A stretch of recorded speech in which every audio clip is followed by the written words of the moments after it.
All right, Optimus, what are we doing today? My brother made that. Okay, so I got two very beautiful Mark Holcomb signature series guitars here. I've got the Mark Holcomb SE Purple Burst six string. This guitar is so heavy. They're both mahogany guitars, but the six string is actually heavier than the seven string. So whatever mahogany they got out of this guitar, they must have got like the heart of the tree or so, because I haven't weighed it, but it's like Les Paul heavy. This is not too heavy at all. Um, anyway, after about 2 years of owning these things, it'll be 2 years that I've owned this one, and next month it'll be 2 years that I've owned that one. And those are the original PRS strings that came with this guitars.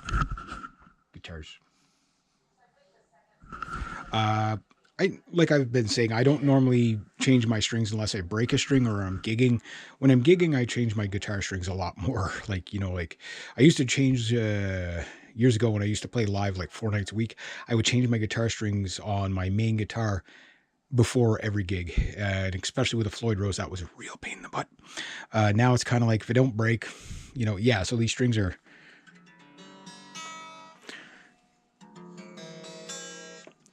That's in a Mark Holcomb tuning, a D major 7 tuning, I believe.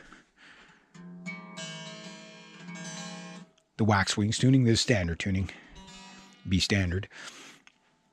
Yeah, so I don't change my strings that often, but I am getting into the recording, and I've been working on a song all week, and I want to have it done by the end of the month.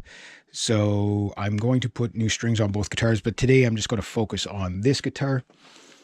So there's going to be some, God knows how old they are, GHS boomers. I don't know when I bought these. These are probably close to 10 years old. Who knows?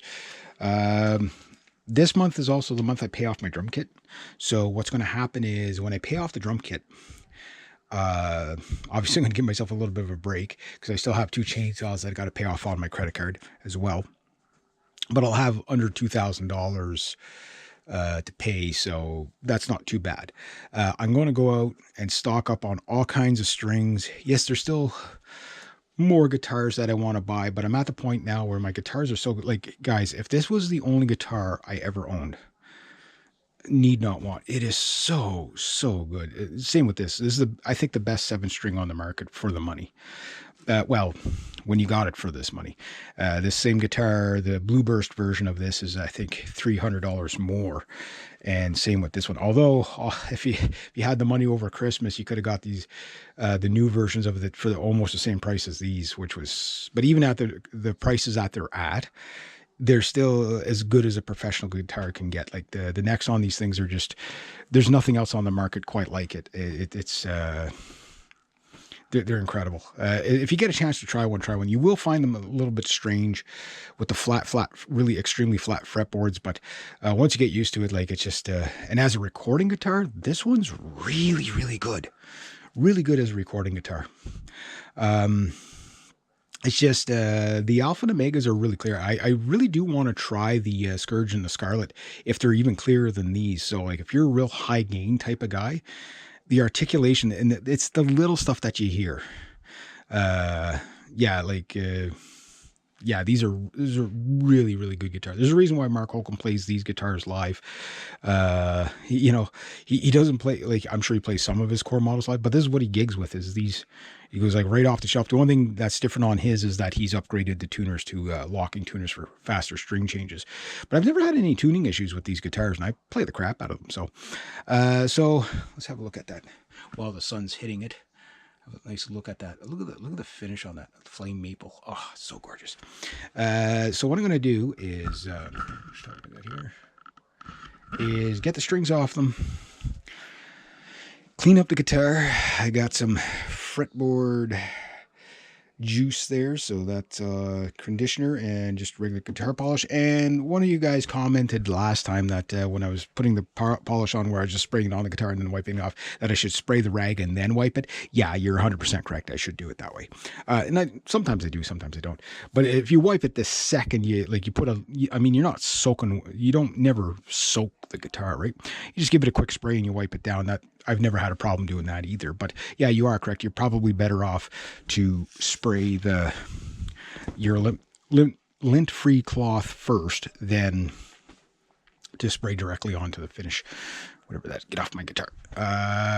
So yeah, I'm not going to use the hardware cleaner or anything on this.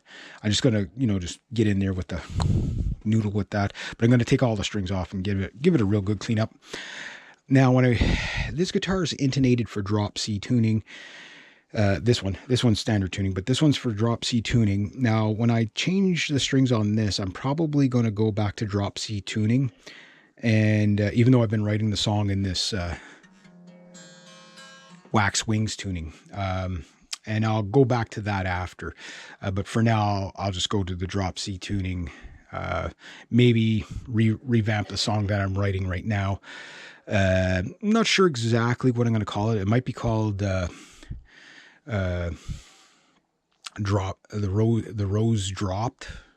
I'm not sure exactly on the title of the new song yet, but it will be recorded with that guitar, and I'm looking forward to it. And I think I've practiced it enough on these old dead grubby strings that when I record it should be pretty good.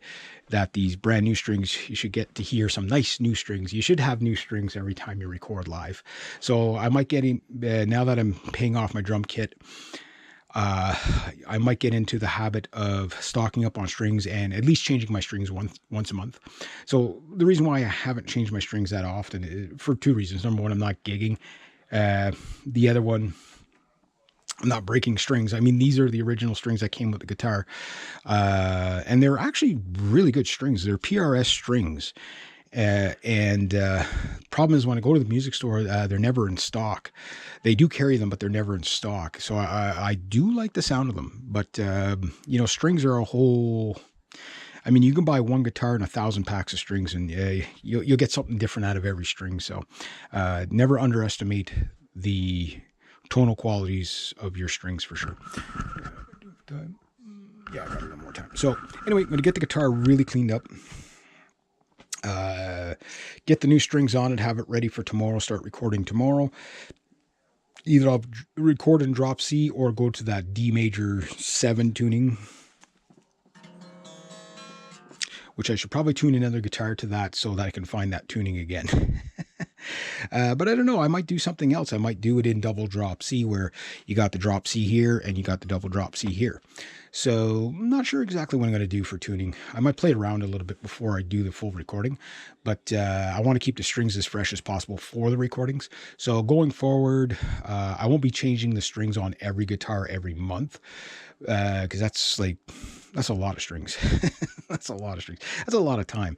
But what I'm going to do is every month that I write a song, whatever guitar I'm writing the song on, I will practice the whole month with that set of strings, and then when I'm got the song down really, really, really good, change the strings, then record it. I think that's the best way to do it.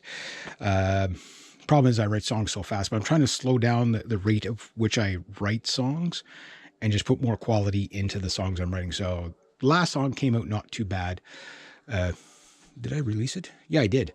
I mean, the video sucked, but that's kind of par for the course for me. But anyway, I'm going to get to it. Going to get it all cleaned up, oiled up, ready to go. And yeah, can't wait to record that new song. There we go.